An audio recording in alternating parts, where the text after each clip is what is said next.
Hey, John from Mighty here, and in this video, we're gonna walk through our video controls that you can do and getting it so that you can not only autoplay your video, but also hide the controls.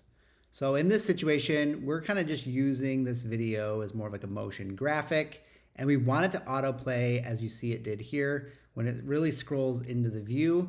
But then you get this weird play bar that shows up at the bottom because, it typically would be playing for you, but we don't need it to have a play bar. We just want it to go through and play the motion and just kind of keep repeating that. So what you can do is in our list of mods, you can turn on this hide video controls, and that will just get rid of the video control entirely.